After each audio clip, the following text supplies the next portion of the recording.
ಇವತ್ತು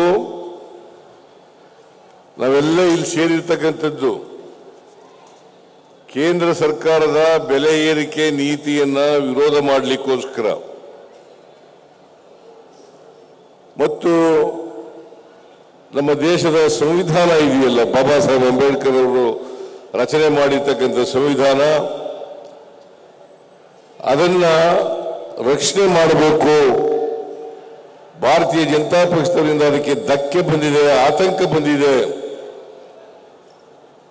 ಅದಕ್ಕೋಸ್ಕರ ಅದನ್ನು ರಕ್ಷಣೆ ಮಾಡತಕ್ಕಂಥ ಕೆಲಸವನ್ನ ಕಾಂಗ್ರೆಸ್ನವರಾದಂಥ ನಾವು ಮಾಡಬೇಕು ಅಂತಕ್ಕಂಥ ಮಾಡಲಿಕ್ಕೋಸ್ಕರ ಇಲ್ಲಿ ನಾವೆಲ್ಲ ಸೇರಿದ್ದೇವೆ. ಭಾರತೀಯ ಜನತಾ ಪಕ್ಷದವರು, ಕರ್ನಾಟಕದವರು ಬೆಲೆ ಏರಿಕೆ ಮಾಡಿದ್ದೇವೆ ನಾವು ಅಂತೇಳಿ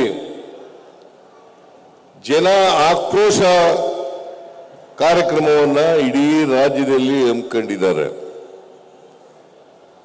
ನರೇಂದ್ರ ಮೋದಿಯವರು ಕೂಡ ಕರ್ನಾಟಕದಲ್ಲಿ ಬೆಲೆ ಏರಿಕೆಯಾಗಿದೆ, ಅದಕ್ಕೋಸ್ಕರ ನಾವು ಪ್ರತಿಭಟನೆ ಮಾಡಬೇಕು ಅಂತಕ್ಕಂಥ ಮಾತುಗಳನ್ನು ಹೇಳಿದ್ದಾರೆ. ಆದರೆ ವಾಸ್ತವವಾಗಿ ಆಗಿರ್ತಕ್ಕಂಥದ್ದೇನು? ಬೆಲೆ ಏರಿಕೆಯನ್ನು ಮಾಡಿರ್ತಕ್ಕಂಥದ್ದು ನರೇಂದ್ರ ಮೋದಿಯವರು ಪ್ರಧಾನಮಂತ್ರಿ ಆದ ಮೇಲೆ ಅದರ ಪರಿಣಾಮ ಎಲ್ಲ ರಾಜ್ಯಗಳಲ್ಲೂ ಕೂಡ ಬೆಲೆ ಏರಿಕೆಯಾಗಿದೆ. ಇದನ್ನು ಮುಚ್ಚಿಕೊಳ್ಳಿಕ್ಕೋಸ್ಕರ, ಅವರ ವೈಫಲ್ಯಗಳನ್ನು ಮುಚ್ಚಿಕೊಳ್ಳಿಕ್ಕೋಸ್ಕರ,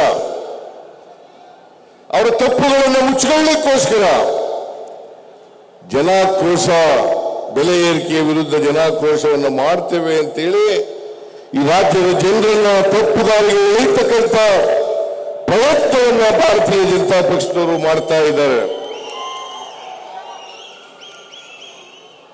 ಬಹುಶಃ ಈ ರಾಜ್ಯದ ಜನರಿಗೆ ಅರ್ಥ ಆಗಿದೆ, ಬೆಲೆ ಏರಿಕೆ ಮಾಡಿದವರು ನರೇಂದ್ರ ಮೋದಿಯವರು. ಅದರ ಪರಿಣಾಮ ಅಗತ್ಯ ವಸ್ತುಗಳ ಬೆಲೆ ಏರಿಕೆಗಳೆಲ್ಲ ಆಗಿದ್ದಾವೆ.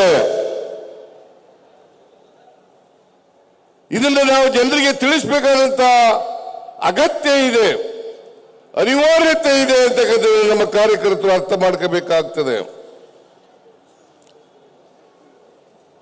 ನರೇಂದ್ರ ಮೋದಿ ಅವರು ಅಧಿಕಾರಕ್ಕೆ ಬಂದು ಇನ್ನೇನು 11 ವರ್ಷಗಳಾಯ್ತು. ನರೇಂದ್ರ ಮೋದಿ ಅವರು ಹೇಳಬೇಕು, ನೀವು ಕೊಟ್ಟ ಮಾತಿನಂತೆ ನಡ್ಕೊಂಡಿಲ್ಲ, ಬೆಲೆ ಏರಿಕೆ ಆಗಿರತಕ್ಕಂಥದ್ದನ್ನು ಕಡಿಮೆ ಮಾಡ್ತೇವೆ, ಒಳ್ಳೆಯ ದಿನಗಳು ಬರ್ತವೆ, ನಾವು ಎಲ್ಲ ಜೀವನವನ್ನು ಸುಖಕರವಾಗಿ ಮಾಡ್ತೇವೆ ಅಂತ ಹೇಳಿದ್ರಲ್ಲ ನರೇಂದ್ರ ಮೋದಿ ಅವರೇ. ಇವತ್ತು ನೀವು ಕೊಟ್ಟ ಮಾತಿನಂತೆ ನಡ್ಕೊಂಡಿದ್ದೀರಾ ಅಂತಕ್ಕಂಥ ಪ್ರಶ್ನೆಯನ್ನ ನೀವೆಲ್ಲರೂ ಕೂಡ ಅವರಿಗೆ ಕೇಳಬೇಕಾಗ್ತದೆ.